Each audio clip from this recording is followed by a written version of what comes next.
چې د چا نه د ګیله په زړه کې نه راځي. تاسو ته یو کار وښیم، تاسو ته پته ده موږ ته استاد محترم الله دې عمر کې برکت واچي علم کې هغې موږ ته ښودلي، او دا خبره چې ما په خپل زړه کې راوستې ده که نه نو زما د هېچ چا نه ګیلې په لسان نه راځي. ښه دوستانو کې درته ویم، دوستانو کې رشتهدارانو کې اکثر ډېرې کې نو بغضي او اکثر دا دوستان د یو بل نه ډېر خپئ.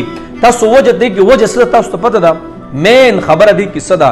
مین خبره دی کې دا ده چې یو ملګری زما 50% 50% حقدار دی چې زه سره دوستانه وکړم، خو زه دومره مخکې لاړ شم چې هغه 100% ته ورسوم، نو زما په هغه ملګري کې صفت د 50 دی او زه ولې 100 ورکړم او زه د بیا 100 غواړم، نو بیا څه بیا دغه نه زه ګیله کوم. الله الله، داسې په ملګرتیا کې، کالج یونیورسټو کې، داسې په مدرسو کې، داسې په خپلو خپلوانو کې، په کلیوالو کې، په ګاونډ کې موږ د یو بل سره کله ناکله دومره مخکې لاړ شو چې په یو کس کې دومره صفت نه وي چې دا ماله بیا واپس هغه ځای راکړي، واپس را باندې چې هغه راتاو شي د خپل صفت مطابق، نو بیا موږ څه کوو؟ بیا موږ د هغه نه ګیلې کوو. نو غرض مې دا دی یو کس یو لیمټ کې پیژنې حق عمره ورسره تعلق ساتئ، او که د لیمټ نه مو سره سیوا کو یا ساته په سرو سترګو بیا جاړې او ګیلې به تې بیا کې، بیا به تې مخ پټې، بیا به تې لارې جدا کې، بیا به په مخ باندې څادرې راچې او کوسې به تې پرېږدي